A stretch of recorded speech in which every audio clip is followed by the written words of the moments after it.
welcome to today's tutorial video. We have been busy quite a while, so it's been a while since we uploaded a video for you guys, but today we will teach you something new.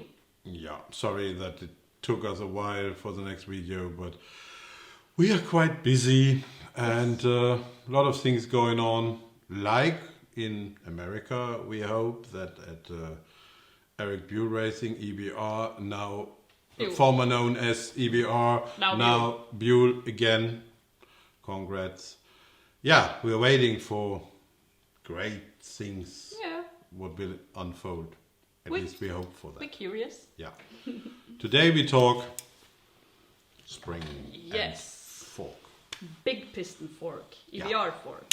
Yeah, the big piston fork, honestly, I like very, very much. I would say this is the best fork ever we had on a Buell. And there's one issue with it, and we took, while we produced the video, a little bit some time to investigate, and usually we always put Wilbers springs in this fork now from this Norwegian bike here. We set up again with original springs, and it comes later in the video just to prove that this spring is 265 millimeter long. That is the OEM original spring, what is used in all the EBR 1190 RX and SX. So, should we start? Yeah, let's get into this. Alright, so I'm gonna go through the different tools and things that you will need. So we start, of course, with order the right or buy the right oil and your fork seals. If you don't have them, you don't have to start. Then we have two different special tools. Ours are from K-Tech. So this one will be the first. It's driven by a 7mm socket, and you will need that to open the cap. Thank you. Then the next one, this one, goes on the inside here. It's very snug fit. And because you are using a lot of force on it, we actually use the adjustable, but if you have a spanner that fits, then it's also different depending on different tools. Then you need a 5mm Allen key, you need different small screwdrivers, and these ones of course. And then we have a 17 and a 19 spanner. This one we use to remove the dust cap, but you can also, this one is JMP, but you can also use a large screwdriver or a knife maybe, so it's up to you. This one, quite important actually, heat gun. And we have one that is quite adjustable, so you have, that was a spanner, sorry. So you have both the level of heat and you have a 1, 2, 3. Oh, it's even in. And then when you are done basically, or almost done, when you are installing the oil seals, you will need first this. My father will explain to you why this is your best friend, because you do not want to fuck up your seals, and this is what you need to bang in the seals in the bottom. So this is also a special tool. This one is from Wilbers, I think. And then lastly, you will adjust the oil. So that's the add chamber, so the level of the oil, but we talk add chamber because it can be different. And it looks like this.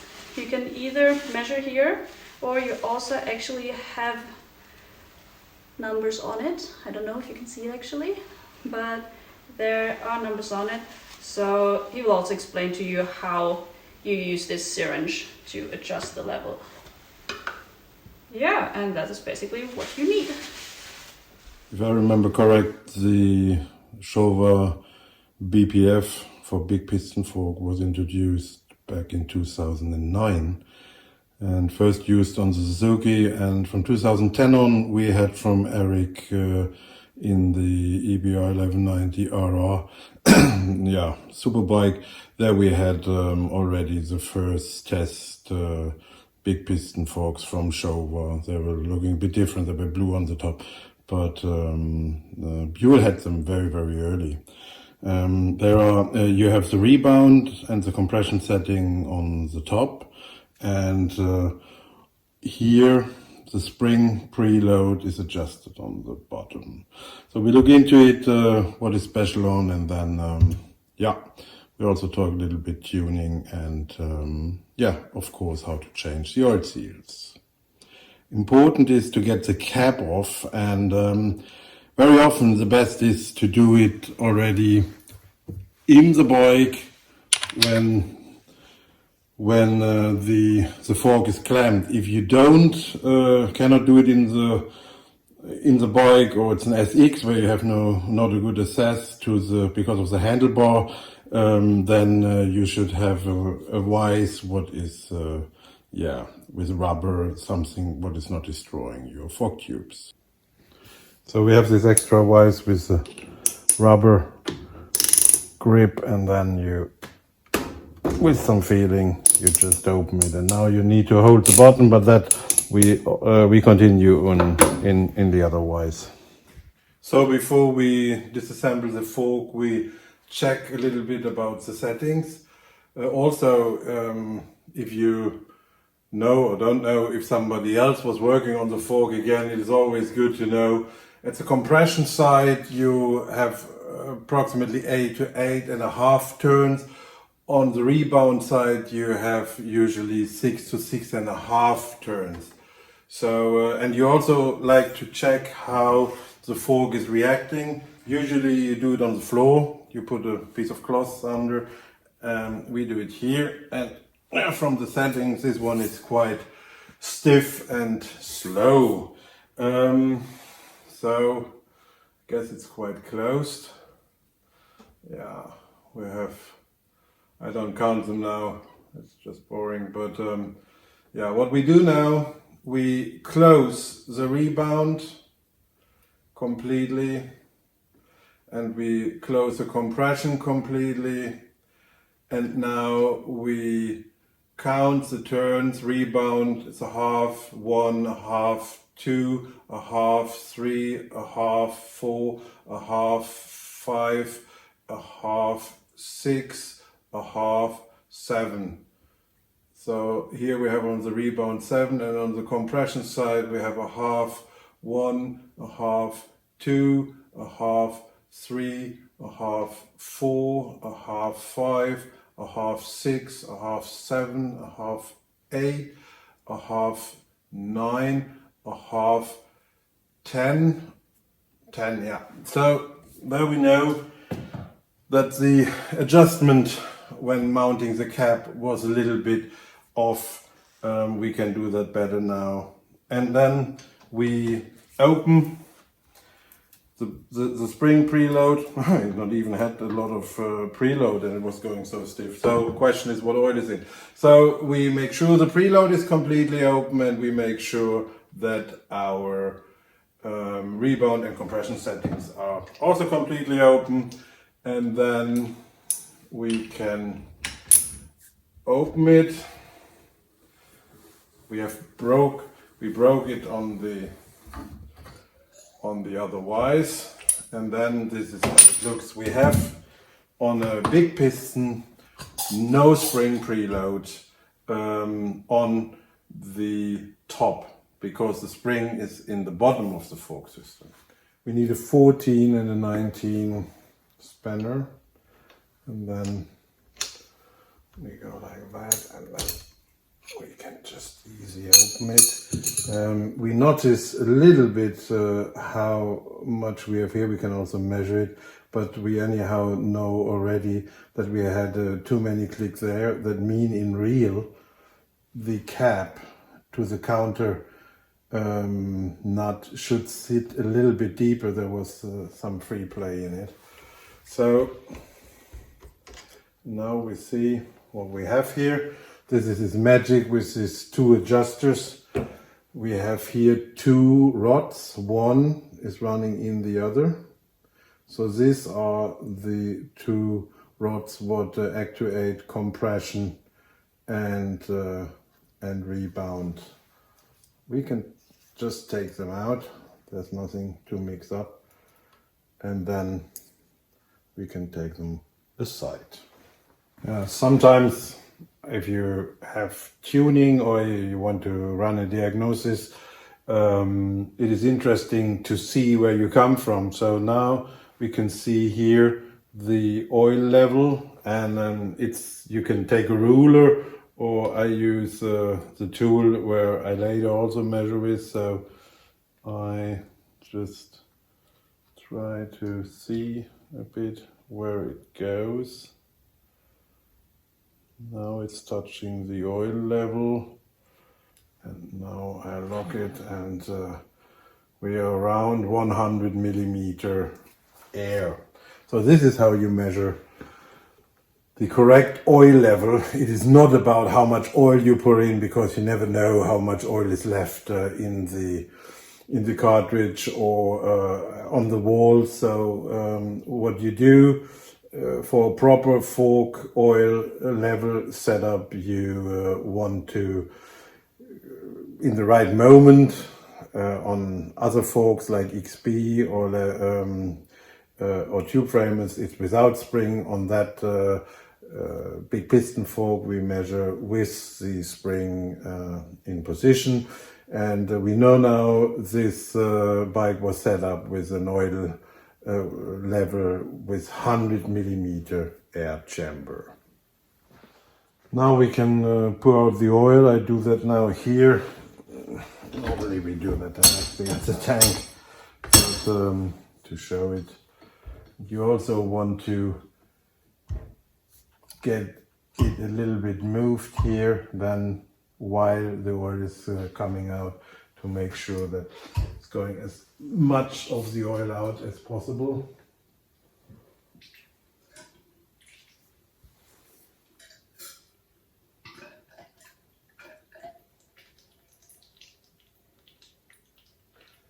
That takes now a while.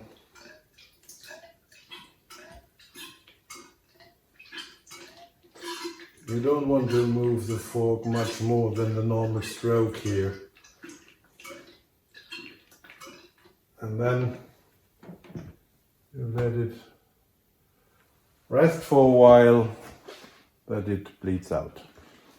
So now there are two ways when you can remove the cartridge. You can do it now directly with the outer tube in place. Just need to make sure that the tool is sit really proper. And but that way you cannot heat up the cartridge on the inside, because you have the outer tube around, and that can be, sometimes they're super hot in. So we give it a try. And there's moving absolutely nothing. So now we give it a hard try. No, I would not recommend now to do that before you take the risk to break something. We do it the other way. So now we take the dust cap off. This rubber is kind of soft on the EBR, so especially when they're new. And then we take the lock seal out. It takes a second, but it's a bit more tricky if you want to show it on the camera, because you don't get your head down.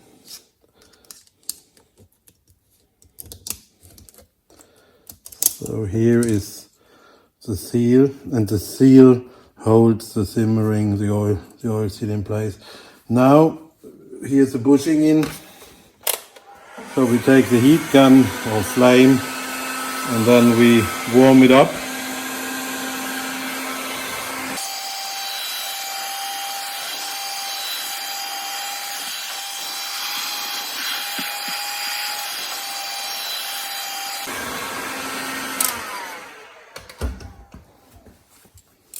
And we can slide it out.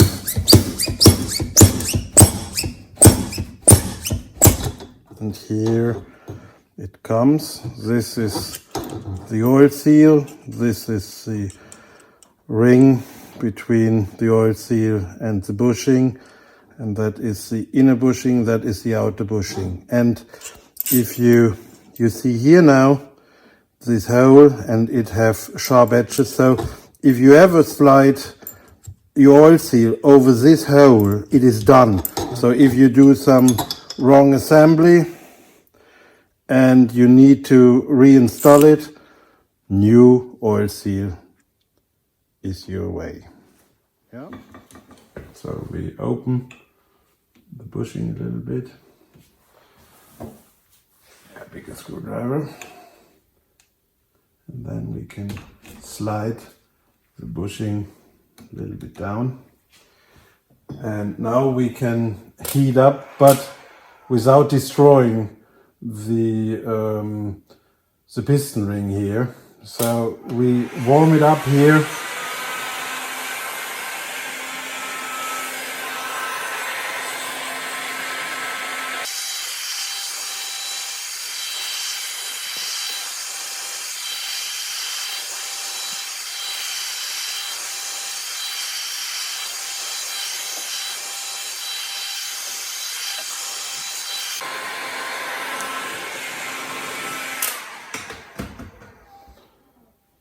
And we can set the tool. Be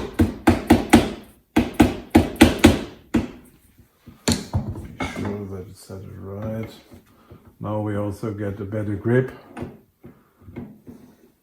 And then, it's a bit stupid with the camera, but then we try it again. And now it comes smooth and easy without destroying anything.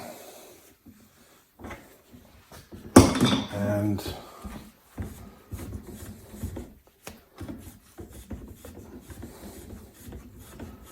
we can open it all the way. And now comes the spring pressure.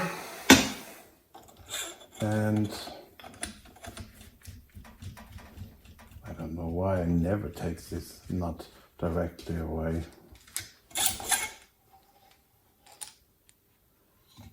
And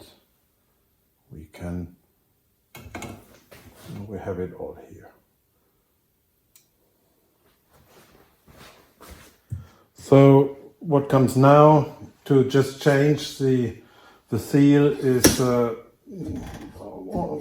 same like on all other upside down forks. You put the bushing back in the normal position and then you slide it upwards. So this is off, and now we take the inner bushing, the ring, and we take the seal off. And it looks like it was already replaced one time. That would fit, that the position of the outer cap was not 100%. And now comes the most important thing. You have seen the XP video for the fork. This is packaging tape, is the most important part of a proper fork seal. There are boots you can use, but we have them, but helps you nothing if you don't have them. So now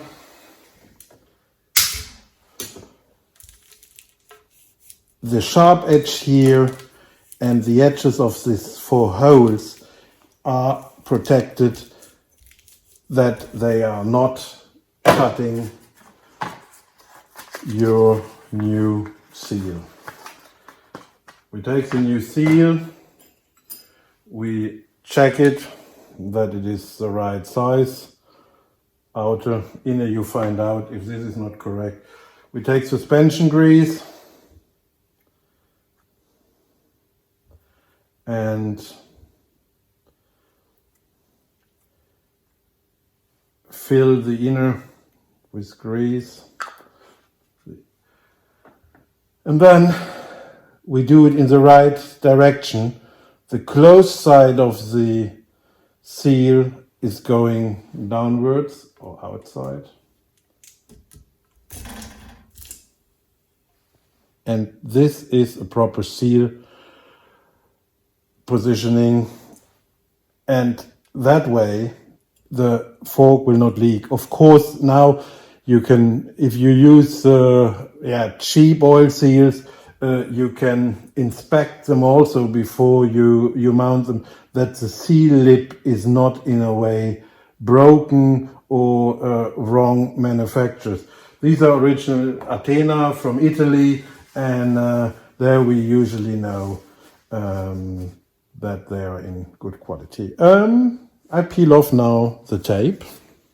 So after the oil seal comes our ring, and then we inspect the bushings. The inner bushing looks very good. The outer bushing looks good. Some suspension grease and the outer bushing, and now that's the outer bushing, the other is the inner bushing, and then some grease here, and we are ready to mount. So now we start the assembly of the internals. I hate to just drop them in. I prefer to slide the parts nicely. The spring is symmetric. So first the lower plastic spacer, the spring, the upper plastic spacer.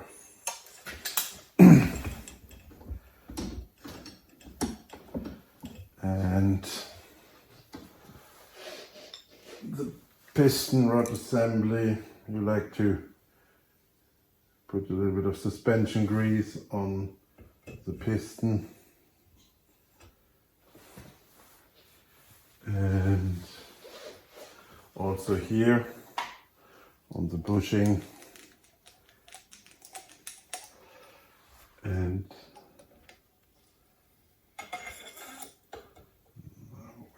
here.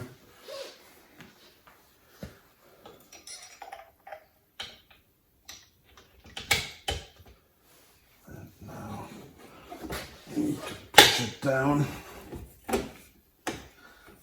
Get it installed here.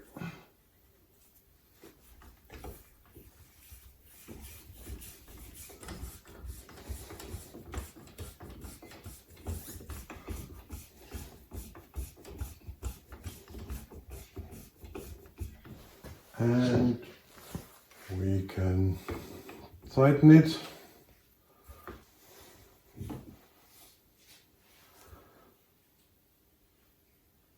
You don't want to kill it, it's aluminium. I don't Loctite it because I've never seen them getting open. So.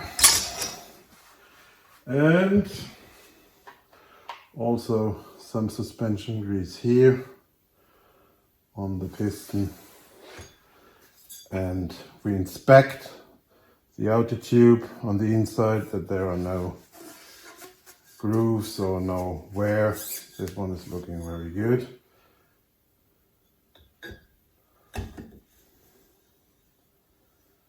And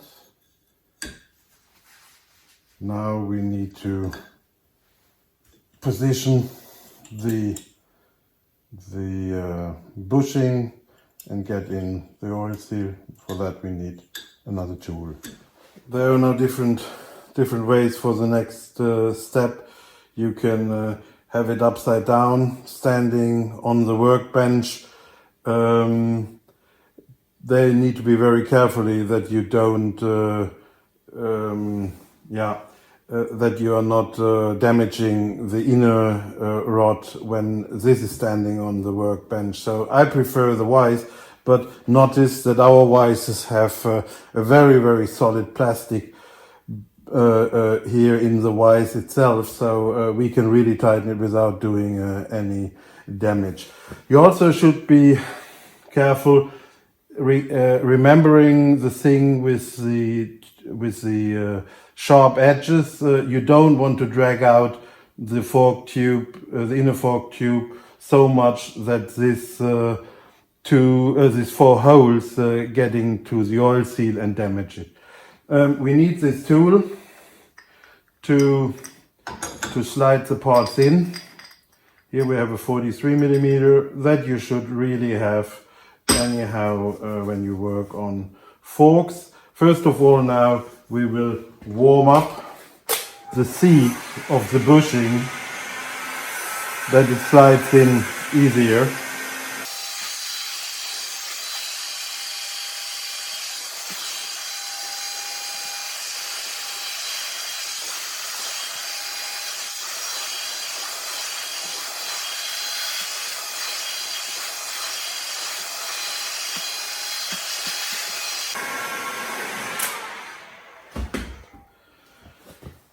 You want to mount the bushing with this steering. Never try to get it all in together with the oil seal.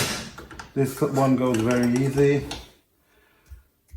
We don't want to have it super hot when we put in the oil seal. Don't want to burn it, but it starts already to getting cold enough. So we position it a bit.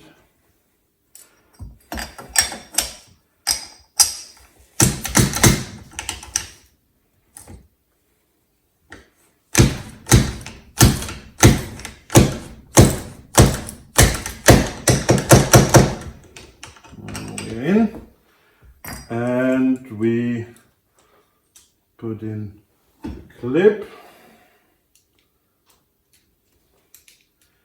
and we hear when it's settled, but we will also control it, and then we position the dust cap.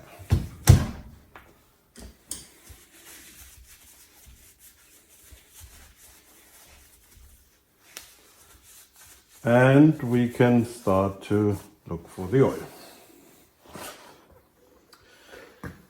So let's talk oil and setup. The original setup of the EBR 1190 RX and SX fork is EMS oil medium, what translates to /10 oil. The most forks of our racetrack, sport riding oriented customers, we set up with this Wilbers zero friction fork springs, and that we set up with a /5 oil, very thin oil, to make the fork really sensitive. The original air chamber, the oil level, is 90 millimeter oil. Some forks we measure even from the factory looked like they have a 100 millimeter oil level. That is not really precise. Our experience is 75 millimeter air chamber with our Wilbers springs, and with the /5 works perfect. For this fork, what was quite stiff, we will try now 7.5 oil, original springs, and 75 millimeter air chamber, and then we will see if we get some life out of this fork. Fitting a big piston fork is a little bit different because you have the first piston here directly. So what I usually do, I fill it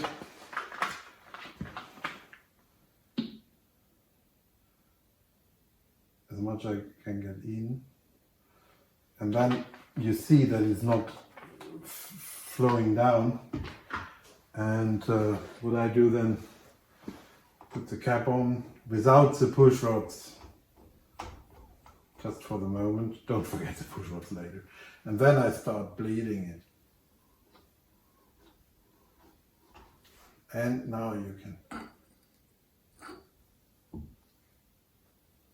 and there you see that now the oil starts to fill, and you need to give it really some time.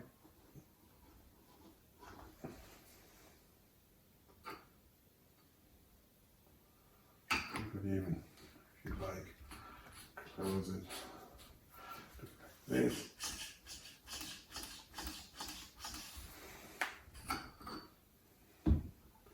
Yeah, all oil is out.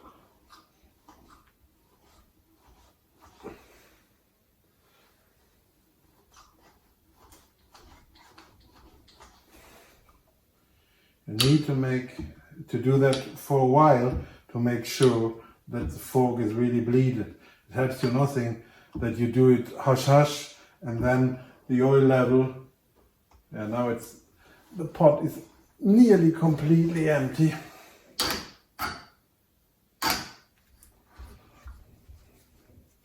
You need to be sure that you have really oil in the bottom and that you really have it all filled up. Yeah. Now we hear for the first time the oil. Yeah, now we are dry. And from now on we take it a little bit easy. Don't want to suck out. But there goes in quite some oil. I think we have in the recommendation 2 liter. So in America it's 2 of this. What is it? 1 quart, 960 or 980 cubic centimeter, close to a liter.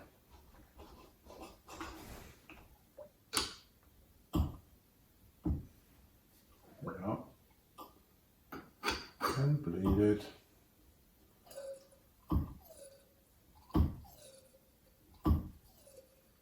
There we hear the air coming.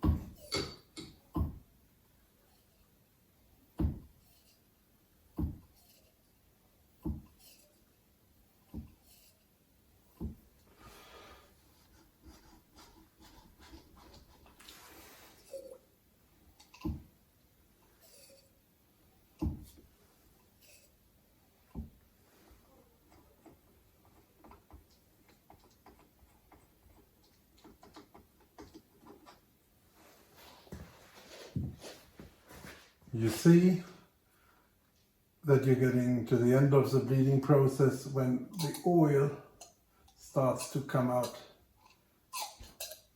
of the center tube, where usually are the 2 push rods in. Yeah, we're getting closer now. Oh, there's still, oh, there you see, there it comes. So before you don't sheave that the oil is coming out of the push, yeah, of the middle tube, you're not ready to bleed. You're not ready with the bleeding process. So now we have it filled up. Sometimes it makes sense just to let it rest for a moment. So now we are close to our 75 millimeter. The tool is adjusted. And now we just suck off the oil what is too much.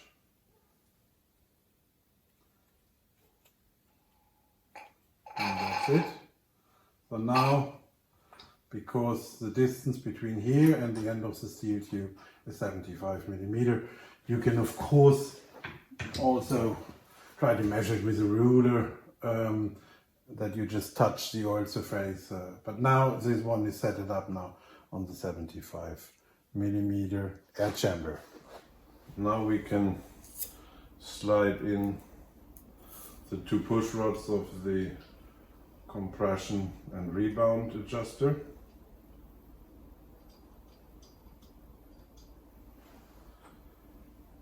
And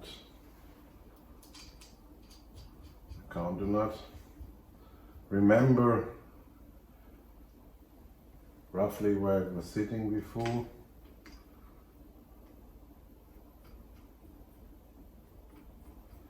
And turn it down. With the adjusters completely open, we screw it down till we feel the resistance of the first rod. And there is what we want to have the position. And now we can counter lock it.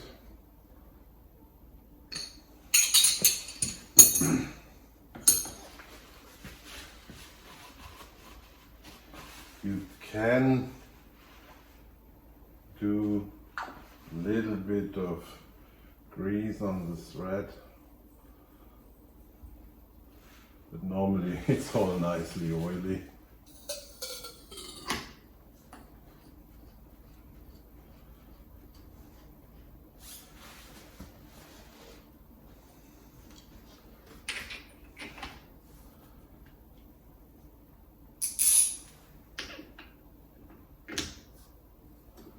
Don't over tighten the cap, but you can tighten it a bit in the vise or in the tripod.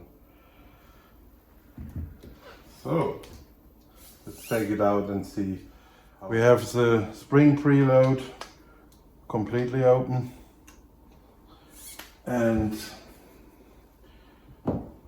we have hydraulics, compression, rebound and compression completely open. So let's see how, you can see it better. So let's see how it reacts.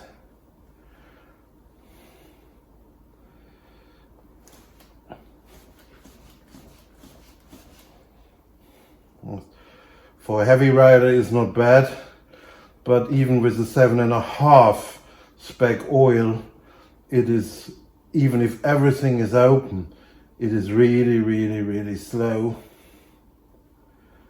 We would love to have it, especially in the first third. Here it's pick up a little bit of speed, but this is definitely not a setup where you want to close with a light rider, solo rider a lot. It's kind of okay.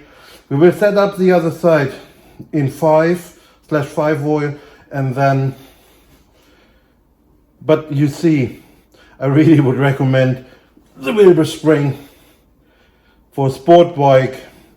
Well, you need to understand that the factory is making a universal setup. This spring need to carry 2 person, the rider and a passenger, and maybe even some luggage. So for a universal 2-person bike, it is not really bad. So it's kind of okay. But for a sport bike solo, this is not the setup what you like to have. And now we're on the other fork tube, and just in case I haven't said that, always inspect your tube if you have marks from stones or scratches, or marks from forgotten front wheel disc locks and other things. So you can polish them. There's a way to put them in a super turner and polish them off. But the chrome these days is not so super thick. So we just to show that quickly again, slide down the bushing that we are not put too much heat on it, and then we heat it up here without destroying the piston ring, the plastic piston ring.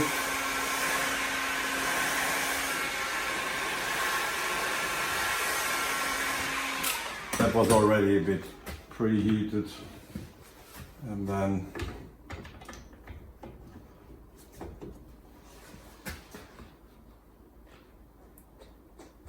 and here it comes.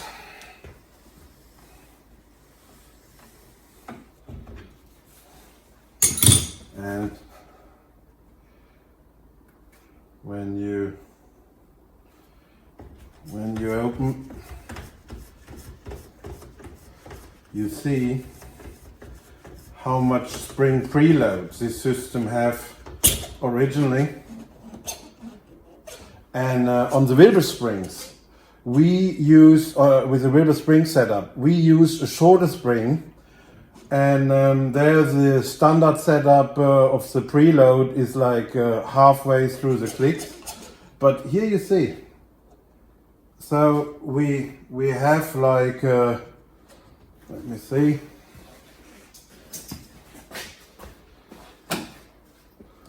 If we say this is 0, this spring got 38 millimeter preload.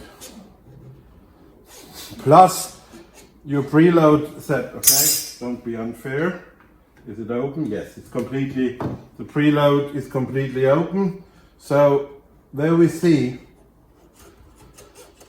well, normally you would say, this is a wrong spring.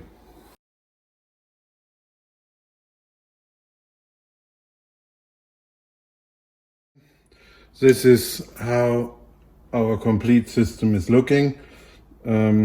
We start from the bottom to the top with this plastic cup.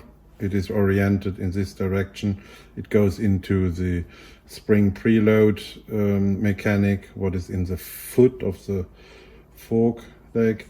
Then comes our spring, and then comes this plastic piece.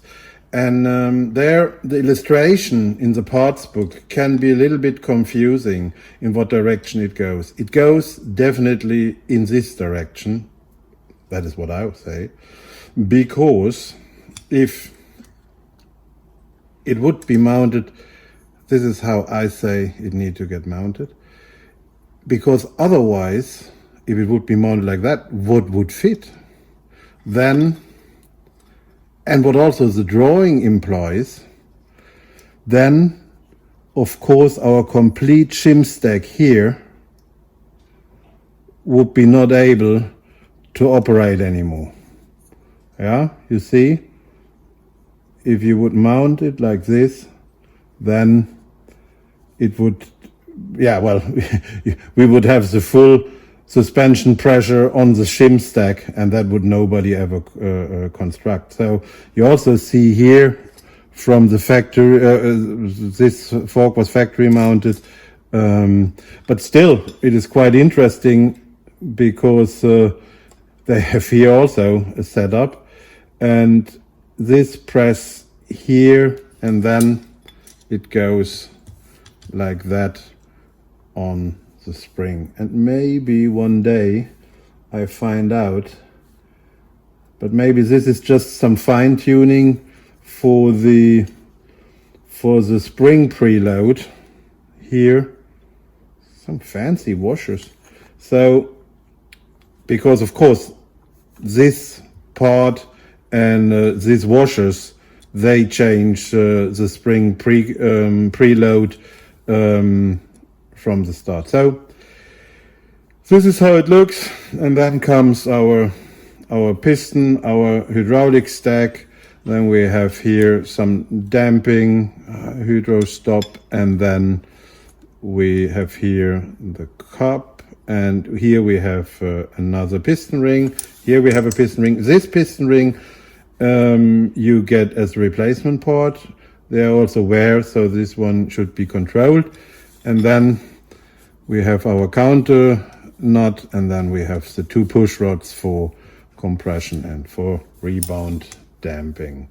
This is how this internal of the EBR 1190 Big Piston Fork is set it up. So this is now the other fork leg, what is set up with the /5 foil, and there you see directly the difference. It acts much faster, especially on the first third now, where these little movements are. So I would say it's full open now. So I would say for the EBR 1190 RX SX, go with the lightweight oil /5, and then you can go from there and set up the fork if you want to have more compression or rebound damping over the settings.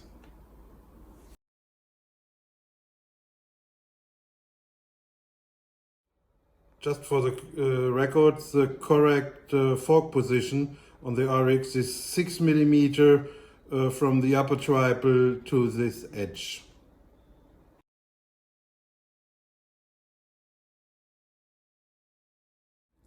So before you tighten these two screws that lock the axle in, you compress the fork a couple of times like that. Yeah, that way you get out the tension, and if there is something a little bit twisted from mounting the front axle, this will be gone, and now you can tighten this too. And there you have it. Welcome back, and I hope you learned something. And now we're going to talk about this and that. Yeah, this is a Wilbers zero friction spring, and they are polished, that they have not so much friction to the wall, and that oil, what is getting on it, is dripping off as fast as possible. And but there's also in the system a special oil. Yes. So this is the zero friction oil.